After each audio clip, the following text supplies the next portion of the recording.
Providence women's college ചരിത്ര വിഭാഗവും രാഷ്ട്രീയ ഇന്റർനാഷണൽ റിലേഷൻ വിഭാഗവും ചേർന്ന് നേതാക്കളുടെ ഗാലറി സംഘടിപ്പിച്ചു. സ്വതന്ത്ര ഇന്ത്യയിൽ രാഷ്ട്രീയ നേതാക്കന്മാരെ കുറിച്ചുള്ള ഗ്രന്ഥങ്ങളുടെ പ്രദർശനത്തിന്റെ ഉദ്ഘാടനം Kozhikode mayor doctor Beena Philip നിർവഹിച്ചു. ഇന്ത്യയുടെ ശില്പികളെ അടുത്തറിയുമ്പോൾ മാത്രമേ ഇന്ത്യയെക്കുറിച്ചുള്ള അറിവ് പൂർണ്ണമാകുന്നുള്ളൂ. അത്തരത്തിൽ ഇന്ത്യയുടെ ശില്പികളെ അടുത്തറിയാനുള്ള അവസരമാണ് നേതാസ് ഗാലറി എന്ന ഈ എക്സിബിഷൻ.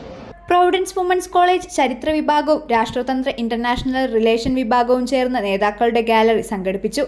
സ്വതന്ത്ര ഇന്ത്യയിലെ രാഷ്ട്രീയ നേതാക്കന്മാരെ കുറിച്ചുള്ള ഗ്രന്ഥങ്ങളുടെ പ്രദർശനത്തിൽ ഇന്ത്യയുടെ പ്രഥമ പ്രധാനമന്ത്രി ജവഹർലാൽ നെഹ്റു മുതൽ കെ ശൈലജ ടീച്ചർ വരെയുള്ള ഇന്ത്യയിലെ വിവിധ രാഷ്ട്രീയ നേതാക്കന്മാരെ കുറിച്ചുള്ള 80ഓളം ഗ്രന്ഥങ്ങൾ പ്രദർശനത്തിലൊരുക്കി. മലബാർ ക്രിസ്ത്യൻ കോളേജ് ചരിത്ര വിഭാഗം മുൻ മേധാവി professor MC വസിഷ്ഠാണ് പ്രദർശനമൊരുക്കിയത്.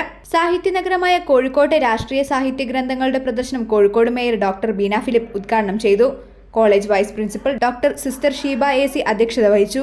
Kozhikode press club president Firoz Khan, രാഷ്ട്രതന്ത്ര വിഭാഗം മേധാവി അമ്പിളി തോമസ്, ചരിത്ര വിഭാഗം വിദ്യാർത്ഥി റന്ന എന്നിവർ സംസാരിച്ചു. ACB news Kozhikode.